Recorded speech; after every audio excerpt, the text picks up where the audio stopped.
Now, sa executive session, I need to know kung sino yung nanalo. Kasi nga po, merong mga balita na karating sa amin na katropa nyo na po yung nanalo. Totoo yan. Kaya ako na-brought up yan kasi inopen up ni Senator Coco yung tungkol sa mga pagpanalo-panalo na yan. So, mamaya mag-executive session tayo para masiguro na talagang hindi po katropa ninyo. Kasi yun po yung kumakalat na balita ngayon na hindi ko pinakinggan. Remember, hindi ko tinalakayan until sa dumating si Senator Coco.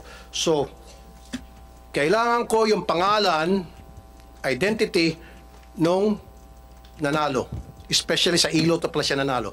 Kasi meron pong balita, 30 million na po ang ininvest ng tropa ninyo para manalo doon sa 690 million na yan. Tumatango si Ma'am Javier. Pero yan po ay, siyempre yan po yung sabi-sabi nila. Para maalis yung sabi-sabi na yan, mamaya po sa executive session, gusto ko malaman yung identity ng taong yan para makagawa kami ng mga research. Kung kinakailan mag-hire ako ng private detective para masiguro na hindi connected sa tropa ninyo itong nanalo. Kapag halimbawa, after mag-hire ako ng private detective at na-trace na talagang, ay lumitaw na talagang hindi galing sa inyo, then sasabihin ko rito na yung ay chismis lamang, walang katotohanan. Pero pag lumitaw sa ginawang investigasyon, I might even use the NBI, DICT, private detectives, CIDG, lahat ng mga agencies ng gobyerno para gumawa ng cross-checking, LTO, PSA, kung connected ba o hindi, or SEC, connected ba o hindi sa mga kasamahan nyo dyan sa PCSO, itong nanalo. So mamaya sa executive session, Senator Coco. Maganda po itong bill ninyo, Mr. Chairman, na na-file ninyo. Well, at any rate, Mr. Chairman, ilan na ba itong lotto games na authorized by the PCSO? We have the big ones. We have the jackpot games are 5, Mr. Chairman. 5. We have the 642, the 645, the 649, 655, and then the 658. Over the Christmas period, we increased the jackpots of all these 5. Yes or no? Yes, Mr. Okay. Chairman. For the 642 and the 645, 100 million. For the 649, 655, and 658, 500 million. One time. The plan was to do it one time. May I know the legal basis? We are allowed to, we have a prize fund, Your Honor, prize fund reserve, and we are allowed to use this to spur the sales para magawin natin exciting and inviting yung game. For each game, fix na yung kanyang minimum jackpot eh. For every new draw, kung tinamaan yung jackpot, a new draw, balik siya sa minimum jackpot. So, that must have been fixed by mathematics. The probability of hitting 642 is ilan ba? 1 in 9 million? Basta, okay, and then that's why it deserves a certain jackpot. So when you made the jackpot all of a sudden 100 million, but the odds did not change, are you allowed by law to do that? The board is allowed, Your Chair, Mr. Chairman. That's why we have the prize fund reserve. It's precisely for this purpose. How is it stated in the law? We have a prize fund reserve for the purpose of... It's just the discretion of the board to add to the jackpot. Add into the jackpot, yeah. And then the decision was, it was one time, just to do it one time over that Christmas period of 2023. Actually, ideally, Mr. Chair, it should be over the whole period of the year. Kasi every time may mananalo ka, you give in prize fund reserve. Kasi minsan talaga, this is jackpot driven, Your Honor. People bet because of the jackpot. So kung mababa ho, medyo matamlay po, that is the time when you pump in the price fund reserve. What is the tenor of the board resolution that you will enhance the jackpot one time or One time po, yung ginawa namin for December so for one time.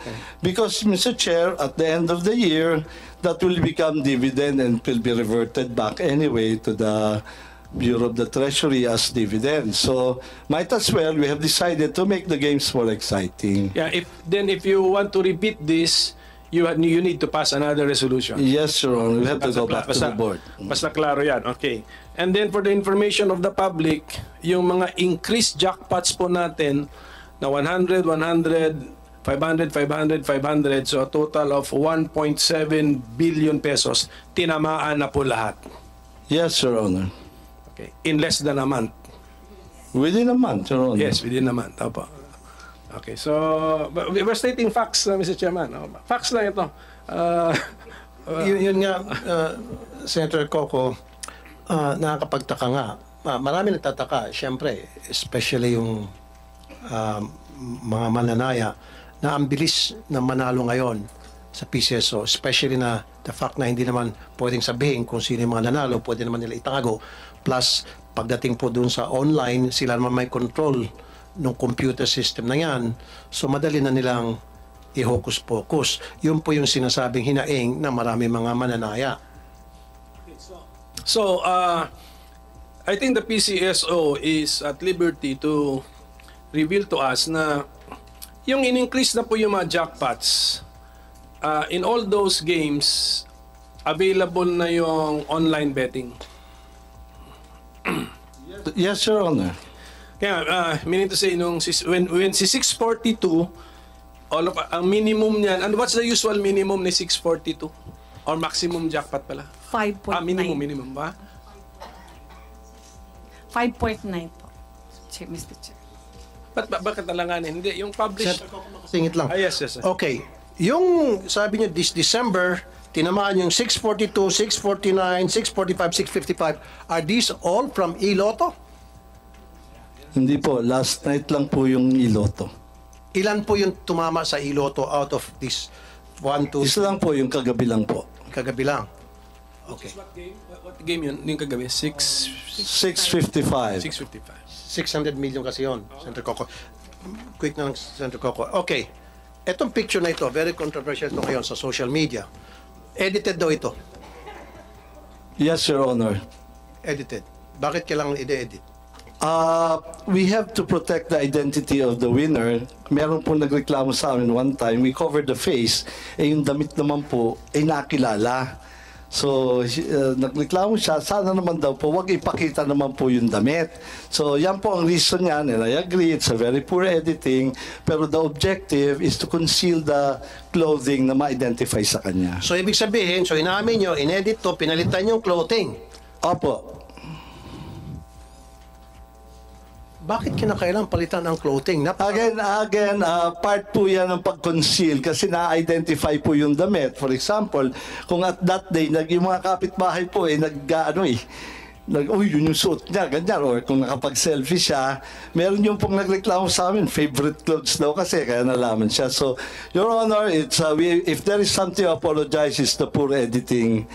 But I think it has served its purpose of concealing the identity, Your Honor. So, at least inamin nyo, ayan, marami kasi mga nagtatanong, nagsabi, purang pagka-edit. So, sorry, inamin nyo, edited ito. we're not very good at editing the clothes. Pero yung tao hindi edited. Hindi po, totoo po Tunay yan. na tao to. Tunay na tao po yan. Okay. So, kaya sabi ko mamaya sa executive session, gusto ko malaman yung identity nitong taon to, pati yung nanalo sa 690 million. Actually, Make sure na lahat talaga po tao. on record yan, kung isusumpinan niyo po, we can provide the names. No, sa executive session, pwede naman siguro yan. Am I right, Senator Coco? Can we do that? On executive session?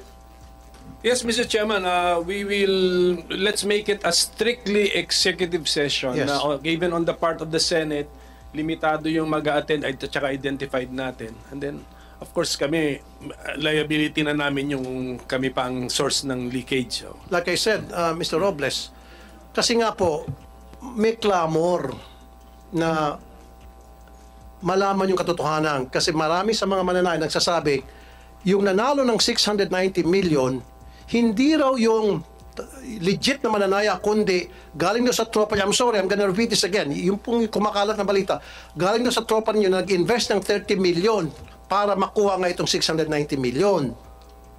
Para maalis na po yung haka-haka na yan, gusto po namin makita kung talagang totoong tao yon. And then gagawa nga ako ng cross-checking. Sinabi ko na kanina, I'm gonna use the NBI, the ICT, if I have to hire a private detective para magkaroon ng cross-checking kung yun ba related sa inyo. Hindi. Pag lumitaw na hindi, sabihin ko rito na hindi related, talagang legit winner yan. You agree, sir? Very good. Okay, Senator Coco, meron kayong gustong idagdag. Siguro, bumalik tayo ngayon doon sa komisyon na 14% na sinasabi in the first place, bawal yung komisyon. Now, sabi nyo, hindi namang naglagay kayo ng cap na 14% dahil kailangan magkaroon nga ng cap.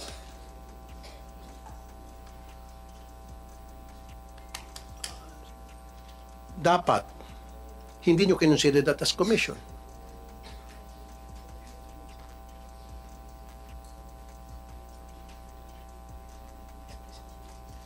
Very explicit po kasi na bawal ang komisyon. Na ang sinasabi nyo, hindi po komisyon kasi nga po, yun ay para i-recover yung mga gastos, etc. Pero sa contract po, sir, lumilitaw po na yun ay payment as commission. Yung 10 million. Ito po, payment of sa 13. So number 13 po, payment of commission. A 14% commission shall be paid to the agent based on the generated daily sales. Oh, you entered into a contract stating na magkakaroon ng payment of commission na 14% doon sa testing na sinasabi naman po ng OGCC hindi dapat. During the testing period, there's no such thing as commissions that must be given, that should be given. Sinabi po ng OGCC na no can do para sa commission, wala dapat commission pag-uusapan during the testing period. And yet, dito po sa kontrata, sinabi ninyo na magbabayad kayo ng 14% ng PCSO commission sa Pacific Online. So again, that's a violation of the law.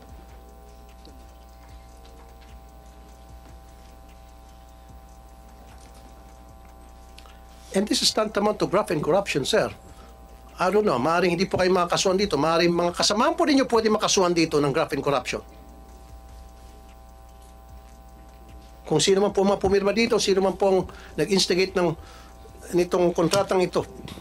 Graft and corruption po, maliwanag pa sikat ng araw. Ito pong kontratang to. Dami pong butas.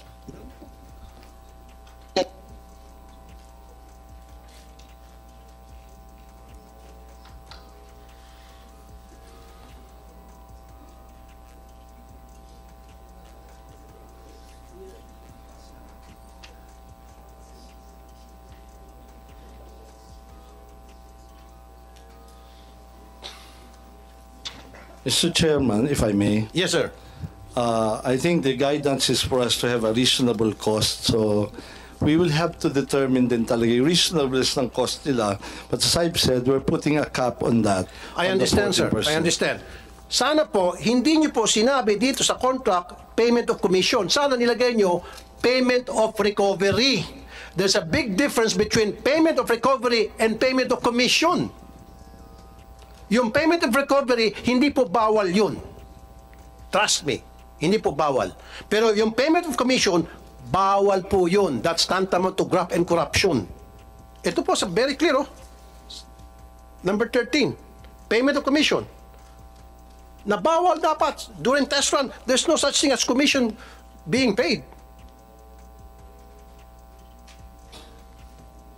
Di ba, sir?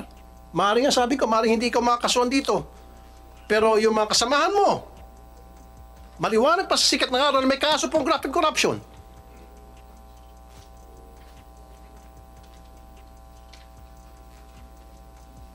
Attorney Francis Julius Romeo del Valle, ano sa tingin mo? Let's talk about 14% commission. Huwag ka na magpaligoy-ligoy pa, sir. Straight to the point po. Yes, Attorney, sir. Your Honor, if I may, as stated in the OGCC opinion, the PCSO may not charge any commission, may not receive any consideration or commission except for reasonable or recovery of reasonable costs. Exactly. Your Honor. So therefore, dito dapat sa kontrata nakalagay payment of recovery, not payment of commission. You agree, attorney?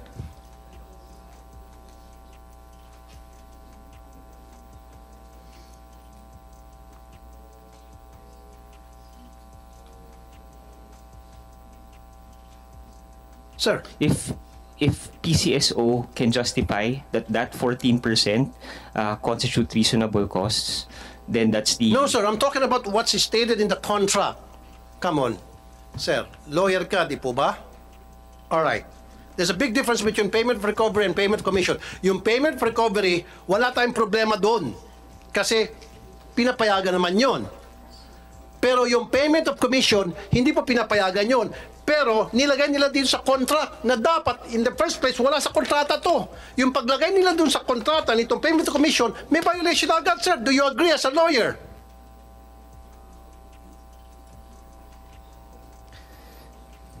Your Honor, subject to the rules and regulations of the Commission on Audit, to audit the commission to be received by the PCSO, I submit that that commission is not Okay. allowed based on the Not allowed.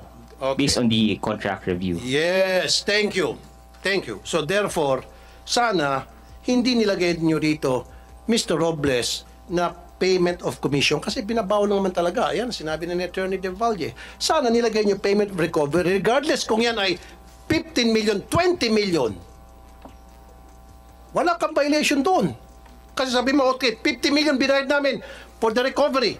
Eh, yun talaga yung amount ng recovery. Magpakita ng resibo para pagdating sa Commission on Audit, babanggain, talagang 50 million ang ginastos nyo. Hindi mo na kailangan ng cap-cap. Pero the fact na nilagay nyo dito payment of commission tapos 14% tumutugma pa kung sa anong nakalagay dito, tinugma nyo, nagbigay ka ng 14% sa sales. So again, violation na naman yan, Mr. Robles. Ayan na, nagsalita na yung lawyer ng Mr. Chair, OGCC. una kasi yung contract before the review. So that one was made before the review. So while we're here at the testing stage, we will adjust that according to the reasonableness of the Yes, of the- but before you entered into a contract with any entity, okay, you should have obtained permission from the Office of the President.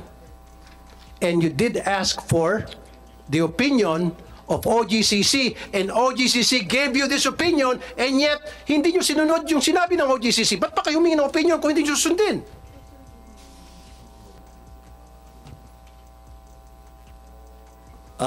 Mr. Chair, the contract kasi, as I've said, came before the review. Otherwise, they would not be reviewing anything. So we Kaya nga po, sir, before sana po kayo nag-enter into a contract, yun po yung patakaran eh. You should know.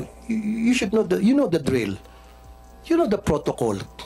Bago kayo mag-enter into a contract with any entity whatsoever, being a government-owned corporation, there must be an opinion coming from OGCC. Bago kayo gumawa ng anumang hakbang, sana may permiso. Kasi yung pong sinasabi ng OGCC, may permiso sa Office of the President. At sana may permiso kayo. Sana meron kayong hiningin opinion sa OGCC. Kasi kung humingi kayo ng opinion sa OGCC prior to this contract, hindi na sana itong 13 na ilagay rito. Kasi kung pumunta po kayo sa OGCC, magkakaroon po kami ng contract with Pacific. At kami po ay magbibigay ng komisyon. Sinabi ng OGCC, hindi pwede, bawal yan. O di wala na sanang number 13 dito, payment of commission. Sana nakalagay na rito, payment of para maliwanag at wala kayong sabit, payment of recovery. Wala tayong problema sa payment of recovery. Mr. Robles, maski na sabi mo pa, 50 million payment of recovery, wala tayong makikita problema. As long as, sabi ko kanina, magpakita lang pagdating sa auditing ng Commission of Audit na talagang 50 million, maski na 100 million pa yan kung talagang yun ang tamang amount for the recovery of the expenses incurred as a result pag puput up ng online system ng Pacific para sa Iloto. Mr. Chairman, we have the Memorandum Circular of 2023-08. Ito po yung post-execution review of contracts. So, nakalagay po ron, pwedeng pagkatapos po ma-execute, tsaka po i-review. This is exactly what happened here, Mr. Chair. Okay. August 19, 2023 po, nag-release ng opinion regarding Iloto ang OGCC. Mr. Del Valle, Attorney Del Valle, you follow me? Are you following me, sir? August 19, 2023, right? You have that on record, sir? Look it up. August 19, 2023. OGCC released their opinion on the Iloto launch. August 30, napirmahan po yung Memorandum of Agreement. So you have 19... wait a minute, sorry. April 19, April 19, 2023. I'll take it back kanina sinabi ko August. April 19, 2023. Nag-release ng opinion ang OGCC pertaining to Iloto. Attorney Del Valle, look it up please, sir. April 19, 2023. And then August 30, 2023, nagkaroon ng signing. Memorandum of Agreement between PCSO and Pacific Online System. August, April, May, June, July, August, 4 months.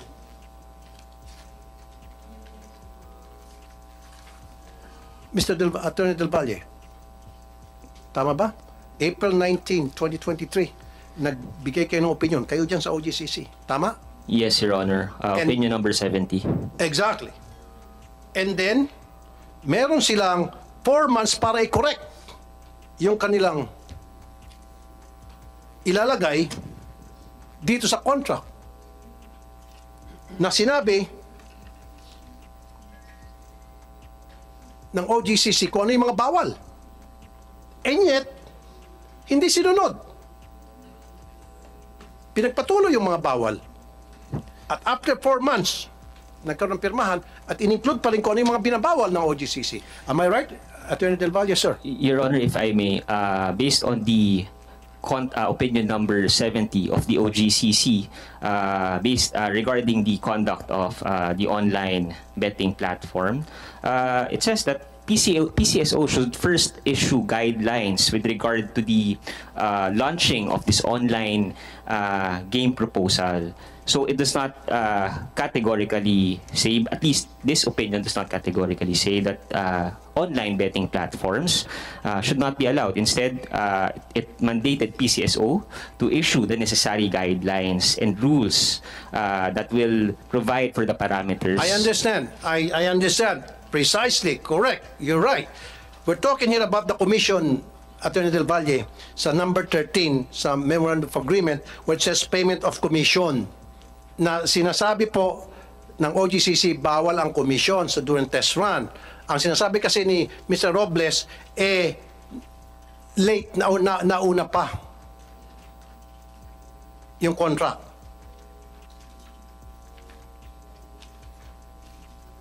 Ang sinasabi ko naman, base dito sa timeline, meron silang 4 months para baguhin yung kanilang guidelines. Tama ka, mag-issue ng guidelines. Whatever those guidelines are, dapat hindi kasama doon yung payment of commission. Kasi nga po, sinasabi ng OGCC, bawal yung commission. Am I right, Attorney De Valle? Am I not confusing you or you're the one confused? Your Honor, if I may, under this same contract review, opinion number 70 rather, page 10, the commission and it reads that this commission basis arrangement for the game proponent's sale and marketing of the online game tickets during the experimental test run period may expose liability, and also that basically that the commission is not allowed under the test run, Your Honor. Exactly. Okay, thank you.